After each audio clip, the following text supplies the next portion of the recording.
Amen.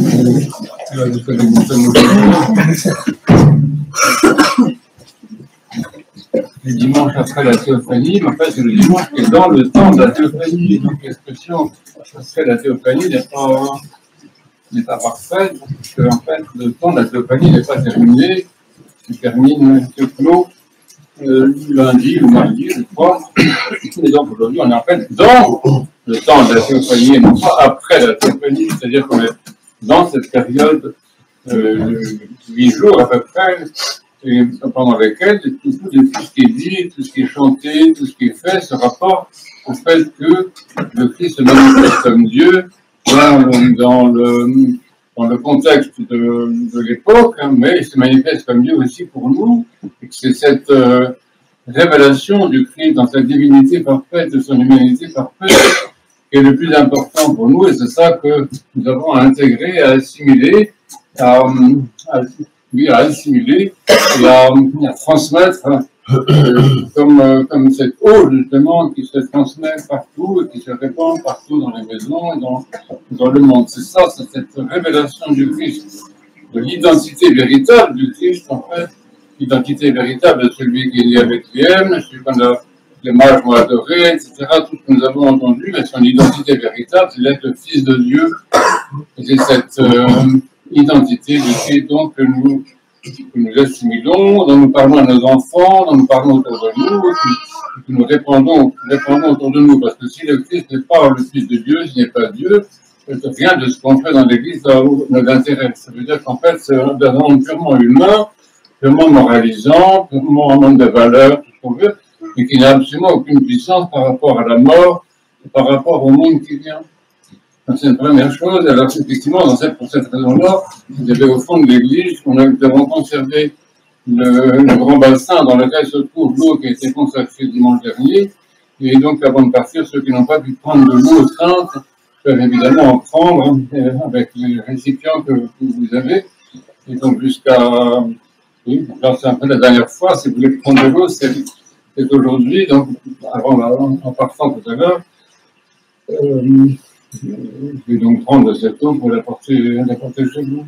Ensuite, dans l'évangile de ce jour, il y a plusieurs points qui sont importants à souligner. D'abord, le premier point, que vous avez certainement remarqué, mais je vous le dis pour vous dire que j'ai remarqué comme vous, qui est le fait que le Christ se met en route dans sa mission, non pas par volonté propre, non pas par initiative, non pas comme individuellement, mais il se met en route et il entre dans sa mission, principalement pour accomplir les Écritures. Vous avez entendu ça, la parole du prophète Isaïe. Donc, ça veut dire que tout ce que fait le Christ dans sa vie, tout ce que nous lisons dans l'Évangile, tout ce que nous apprenons du Christ dans un moment ou un autre, c'est toujours l'accomplissement d'une parole de l'Écriture. Et ça, nous faisons attention à ça, c'est pour enseigner ça aux enfants aussi.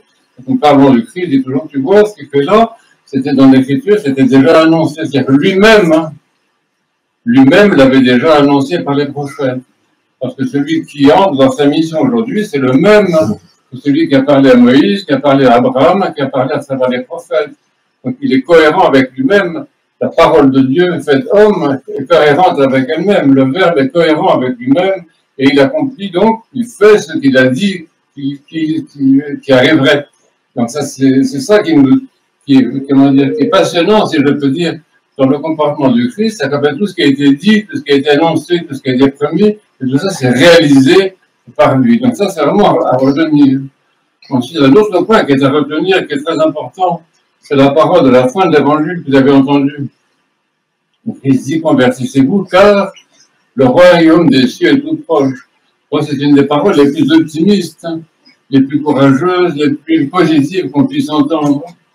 C'est ça l'Évangile. L'Évangile, si vous voulez, c'est un livre qui est que de l'espoir, que du bien, que de l'optimisme, que de la confiance, que du positif. Qu'est-ce que c'est que le positif ici? C'est que le royaume de Dieu, c'est-à-dire la familiarité avec Dieu, et la familiarité entre nous, la possibilité de vivre un amour véritable en famille, dans la paroisse, éventuellement dans la société, cette possibilité de vivre l'amour véritable, c'est-à-dire la communion des personnes entre elles, comme le Père, le Fils et les Saints-Esprits sont en communion, cette possibilité, nous aussi d'avoir l'expérience du comportement divin, de la façon divine de vivre, cette possibilité-là est à notre portée.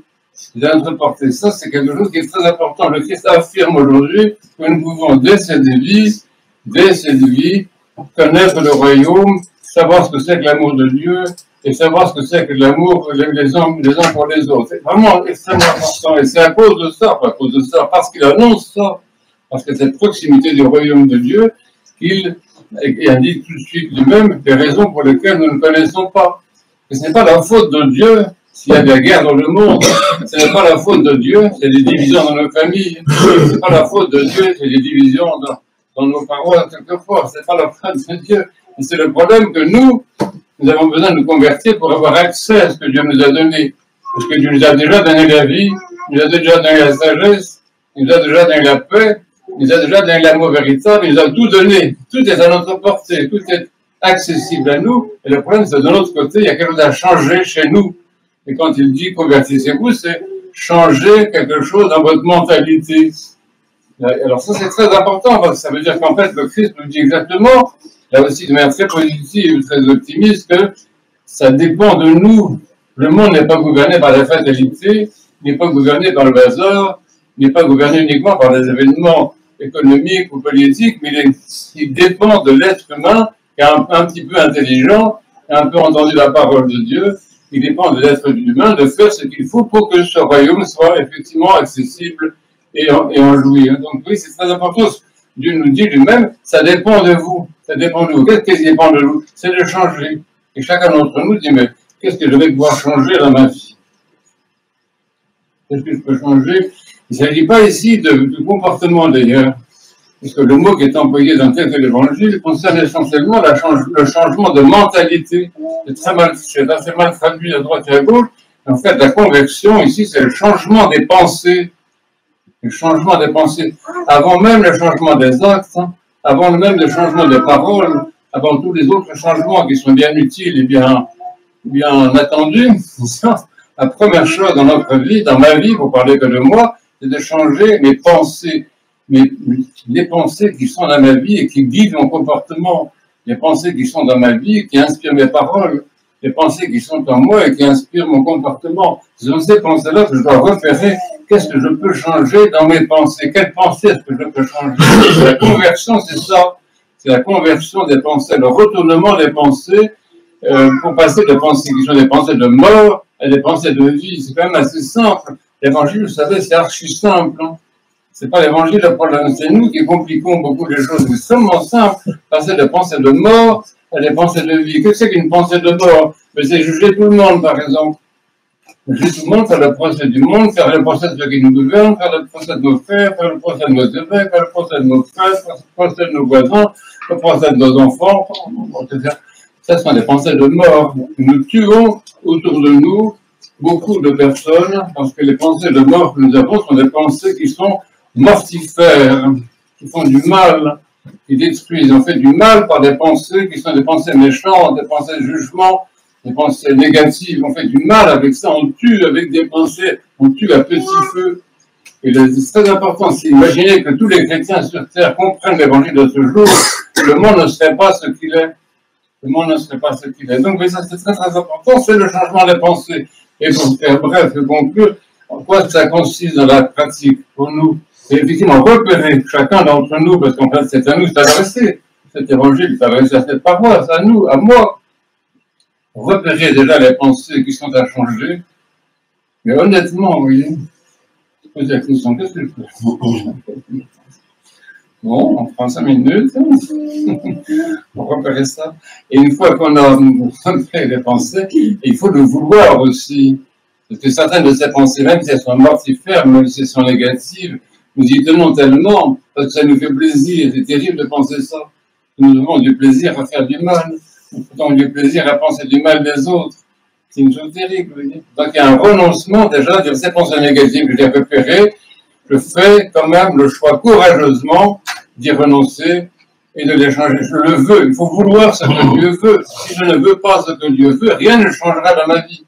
C'est pas peine de de se plaindre de ceci, de se plaindre des autres, se plaindre de son mari, se plaindre de ses enfants, se plaindre de sa femme, se plaindre du gouvernement, on ne va pas se plaindre de tout le monde. Mais attends, écoute la parole de l'évangile, toi, qu'est-ce que tu vas changer dans ta vie?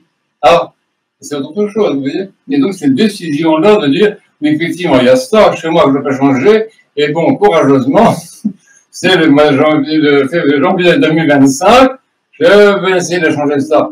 Mais c'est impossible. C'est impossible. Ça, c'est le problème des commandements de Dieu, si vous voulez. C'est qu'il nous dit, fais ceci, fais cela. On dit, bah, écoute, c'est facile, toi, t'es Dieu. Ah, tu dis, vas-y, vas-y, commence. Montre-nous.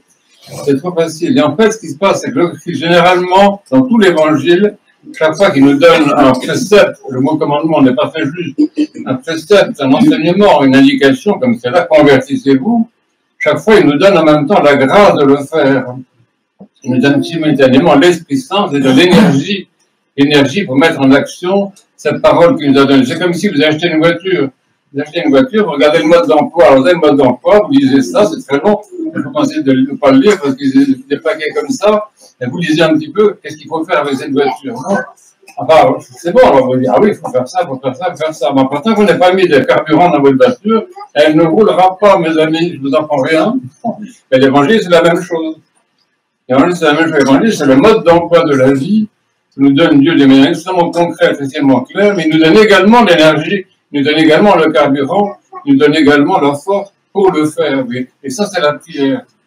Et c'est pour ça que nous avons, par exemple, dans le psaume 142, que nous disons tout le temps, nous disons à Dieu, apprends-moi à faire ta volonté. C'est ça que va Satan. C'est extraordinaire, ça.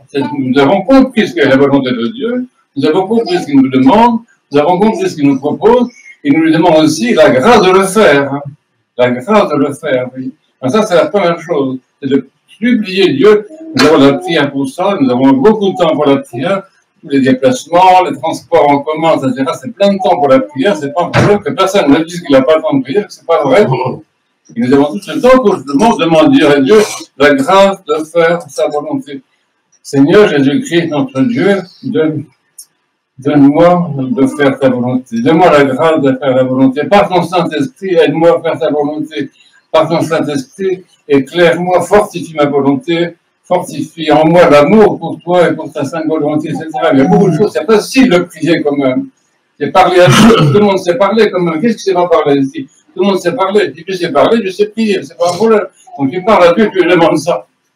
Et une dernière chose qui est très utile, et que nous disent les pères spirituels, c'est de remplacer les pensées. Il ne suffit pas de dire à Dieu, donne-moi la grâce, donne-moi le carburant pour faire marcher ma vie selon tes commandements, mais aussi, c'est pas suffisant, il y a très important, c'est de remplacer. C'est pareil, c'est comme dans une voiture. Si vous ne remplacez pas les pièces défectueuses, vous pouvez continuer à rouler, ça n'ira pas mieux. Il faut changer les pièces. Ah oui, il faut changer les pièces. Ça, c'est comme dans les bâtiments. Si tu ne changes pas, c'est pas l'évangile, c'est pas du replâtrage. Il faut changer les pièces. Et quelles sont les pièces à changer? Ce sont justement ces pensées négatives, ces pensées de mort. Les changer, et pas seulement les changer, c'est-à-dire les remplacer. Les remplacer. Tu remplaces les pièces dans ton moteur, tu remplaces les pièces à la maison, tu remplaces les choses. Comment remplacer? Et ça, c'est extrêmement important. Et comment est-ce qu'on remplace? À la place d'une pensée de jugement, pour le dire, un tel, c'est un crétin, c'est un imbécile, etc. Ce que vous savez très bien faire comme moi. Remplacer. Et tu remplaces par quoi? Par la bénédiction. Gloire à toi pour ton serviteur un tel. Ou bien, bénis, protège, garde, sauve, etc., etc. Ton serviteur un tel. C'est remplacer. Si tu ne remplaces pas, ça ne changera rien. C'est comme le jardinage. Ça ne sert à rien d'arracher les herbes mauvaises dans le jardin. Tu me dirais, c'est pas la saison, mais ça va venir. Si on ne les remplace pas, si tu ne plantes pas autre chose à la place de l'herbe toxique que tu veux enlever, si tu ne plantes pas autre chose dans le jardin à la place, ta plante ancienne, elle ne va pas venir tout le temps. C'est simple. L'évangile, c'est archi simple. C'est de la pratique, c'est du concret. Tu peux changer ta vie en remplaçant les pensées mortifères par des pensées vivifiantes. Et les pensées vivifiantes, c'est principalement la prière de louange. Principalement. La prière de supplication, c'est bien gentil, mais c'est pas toujours le mieux. Alors que bénir les personnes qu'on avait maudites, Ça, c'est important parce que le Christ nous dit de le faire. Bénir, voilà, maudissez un tel, on n'arrête pas de maudire. Un tel de ci, c'est là, je ne vous donne pas d'exemple. Oh, cette personne que je maudissais, je vais la bénir. Là, j'ai changé la pièce, vous voyez. Donc, vous voyez, avec l'évangile d'aujourd'hui, nous avons des enseignements pratiques, utiles pour la vie, et en particulier pour la vie que nous avons envie de mener, pas perdre notre vie, pas perdre notre temps, pas perdre les quelques années que nous avons devant nous, et pas perdre cette belle année 2025 qui nous est donnée, vous voyez. Premièrement, se rapporter toujours, comme je l'ai dit au début, se rapporter toujours à la parole de Dieu, chercher toujours dans l'évangile ce qui accomplit les prophètes, c'est-à-dire lire la Bible aussi, vous voyez. Lire la Bible, mais oui, j'ai déjà lu, relis-la. Lire la Bible pour trouver justement qu'est-ce que le Christ accomplit de ce qui avait été dit chez les prophètes. Deuxièmement, regardez en nous ce qui est des pièces qui sont à changer. Regardez en nous les idées qui sont à changer, les pensées qui sont à changer. Troisièmement, c'est avait dit le vouloir, c'est-à-dire être d'accord avec ce que le Christ nous propose. Quatrièmement, supplier Dieu de nous donner la force et l'énergie et la grâce de le faire. Et cinquièmement, je crois que c'est tout, de remplacer effectivement ces pensées par des pensées positives, des pensées, le contraire en fait. C'est ça la grande thérapeutique chrétienne, c'est de soigner la maladie par son contraire. Et Dieu soit d'accord avec